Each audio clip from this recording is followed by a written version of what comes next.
Hey tubers, welcome back. So this is the 1984 Honda 200S Revival.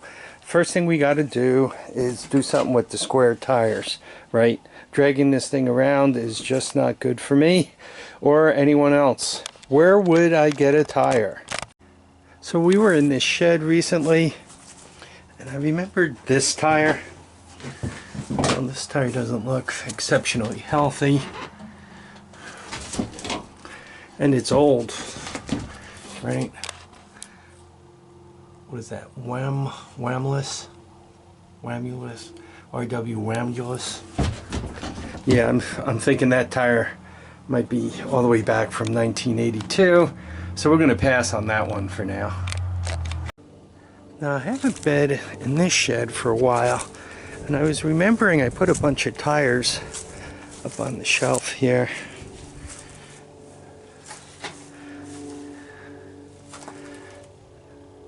And what I'm after is a single. I don't want to burn up a pair. Right, those two go together. Looks like those two go together. That top one there looks like it even might be a front wheel, but it's cracking up pretty good. Those two go together. That one and that one go. You might be separate, but you're looking positive. You're off a front wheel. I think we found it, right? Those match, those match, those match, those match. And those look like fronts. Yeah, I think we found our victim. Well, here we have it. The hub and brake look like they're different, but the bolt pattern I'm pretty sure is the same. So I'm going to take it all apart. I'm going to bang those off, take that apart, and slip it on. By the way, taking this apart, you loosen these four first and you break this loose. Then once you finish unbolting this, then you take that off. Quite honestly, the whole thing falls on the floor. So then the wheel's off, and it's a matter of unbolting the wheel from the hub, unbolting that wheel from the hub, and putting it all back together again. So just labor. Morning tubers. Sometimes things go well and sometimes they just don't. Should be easy enough, right? 4 bolts, slide the axle out, take the hub off, swap hubs, all is good. Until one of the 3 bolts rounds out. So I tried all the normal stuff on this rounded bolt.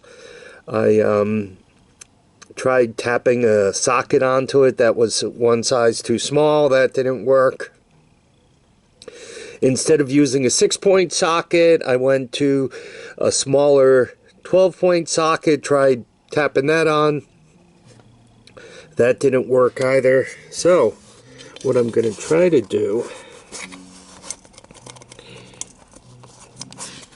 is I'm going to try welding this bolt to that bolt. Then I'm going to try taking it out that way. You know, wear your welding goggles, try not to set yourself on fire, and remember, these videos are meant for people older than 13 years old.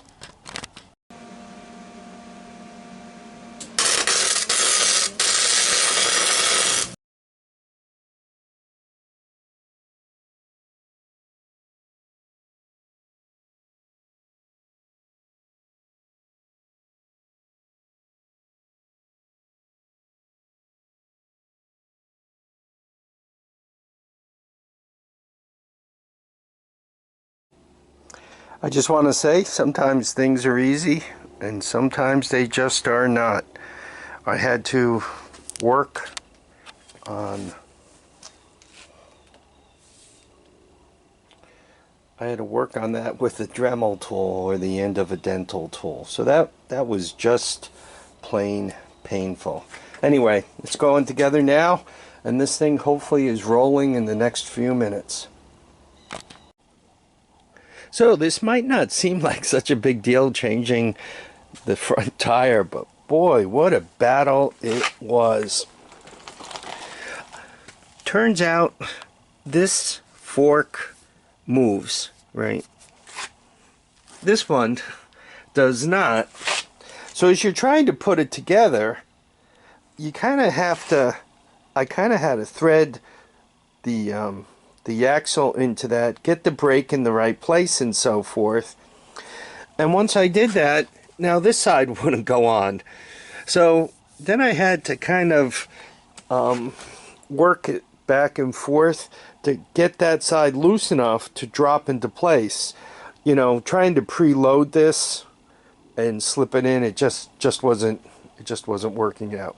Anyway, after doing all that, there's another problem. I said the forks did not look bent. They're actually bent inward, right? You can see how I have extra axle here, right? Well, the reason why I have extra axle there is these are, oh, that was a lot more work than I ever thought it would be. I mean, it looks pretty good, but quite honestly, I have no front suspension.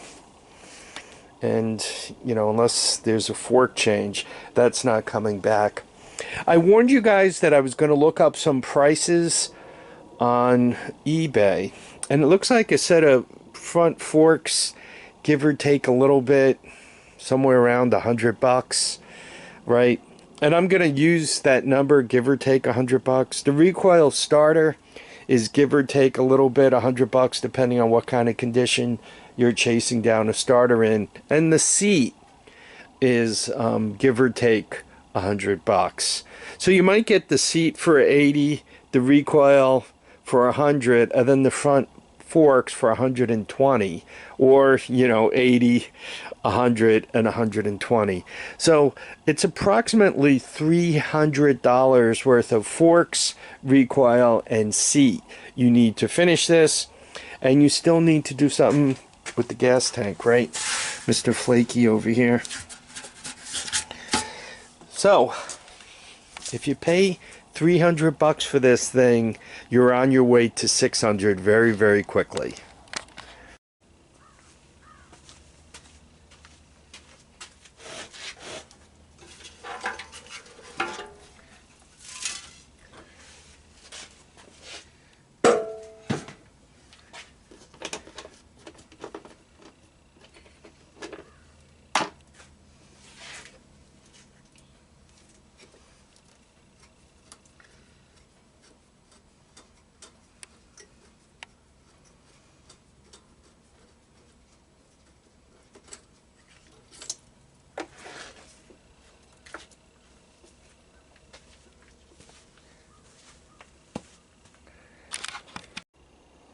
So this is somewhat like school, where people ask to see more of my work.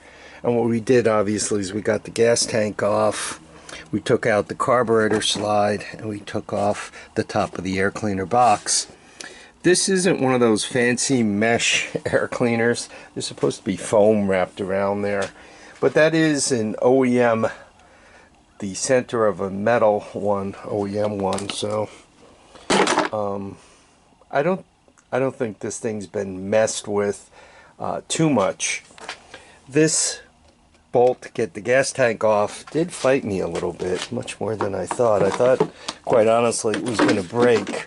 So you guys could see all the spray penetrant there. And you tighten it a 1/16 of a turn, and you spin it back an 1/8 of a turn, and you do that a bunch of times, and hopefully she comes loose. So this is the gas tank, and this is the gas tank problem, right? So we got some trouble here. Looks like they soldered it up a little bit, and we got some trouble here. I'm probably going to get this off. I think if I seal this gas tank, clean it up, seal it, I can have a cosmetically good looking gas tank, right? The stickers all intact, right? Even that's cleaning up pretty well, right? This side looks pretty good.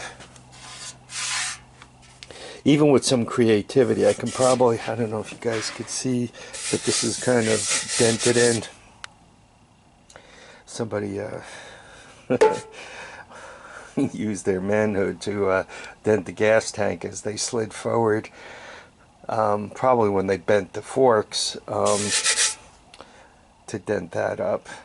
Anyway, let's just keep grinding along. I'm not happy that the inside of the airbox was missing, and I'm also not happy that it's kind of dirty in there, right? You got to figure all that dirt the engine now inhaled, but we'll just keep going. Worst comes to worst, it'll probably smoke. This is also interesting that the compression release cable is still on this thing. The recoil starter is off of it. I don't know, where's the cable? Yeah, they just cut it right here. But that's the compression release cable. As you pull the recoil, it does a quick, which makes it so that it doesn't pull back quite as hard. Anyway, let's keep going. Oil check time. Texas crude. It does appear to be full. I'll check it properly. The dipstick looks pretty good. It does look like it needs a change for sure, but it's always good to find it full. So we got the air cleaner loose, no big deal, and we took the bolts out of the bowl, and it actually looks pretty good. I'm probably going to do a rebuild. This is the OEM carburetor, and it really looks pretty good, right? Let's see if I could show you. It's never good to drop things, but float seems to be working. So yeah, I think I can clean this up, bring it back to life, and we'll smash this one right back on. Okay, what you're looking at is the main jet, and right, you can look through there, you can see the holes clear, right? You see the toolbox behind it, but you look through these and you don't see the toolbox. So obviously all the side jets are clogged up. This is the idle jet, and you can kind of see some of the holes are clear, some of them are not, but the main one there is completely clogged up. So I'm going to run a wire through those, clean them up, and get this thing smashed back together again. Here's the spark plug we pulled from this thing. At the minimum it was running rich. I'm thinking it might have also been burning some oil. I'm going to clean that up. We'll check the spark. We're coming into the last few minutes. We should have this thing running. So I'm going to clean this up, check the spark. If it has spark, good. If it doesn't have spark, we'll use the portable CDI box to get spark. Probably I'm going to do a compression test. That's just a good idea. So if I find anything strange, I'll know why it won't start. Anyway, so let's get this rolling. Here we have the electric starter on the Honda 200S, and obviously the plug is out because what I'm doing is I'm checking the spark, and I think if I hold this nice and steady, I'll be able to show it.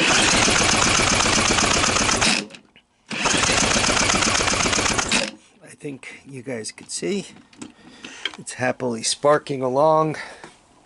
So I'm going to do a compression test now. We'll see what that looks like. Okay, time for a compression test. Do not try this at home.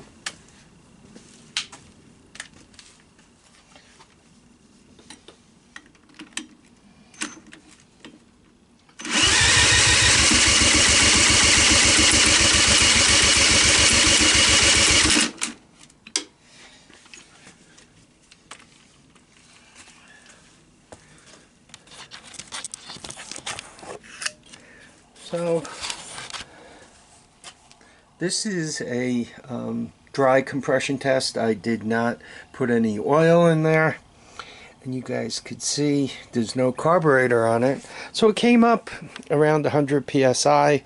That's about what I typically find for these 200Ss.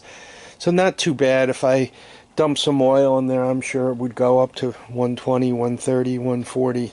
So for dry, especially for as long as this has been sitting, I'm happy with that. Okay, we're going to try a cold start with this thing. We're going to use the electric starter. And once again, I told you guys, do not try this at home. So it chokes on. We know it's sparking. And let's give this a shot.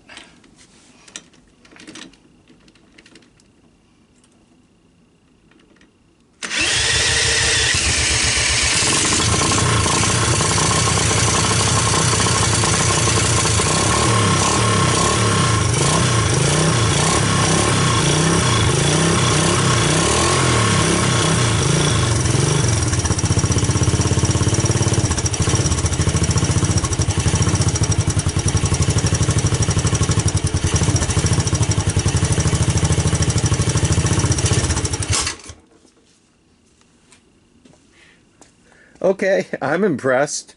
I don't know how you guys feel. Obviously, once they start up, they can do things like tear the drill from you, grab the socket, whack you in the head with it, and so forth. So I really do not recommend this at home.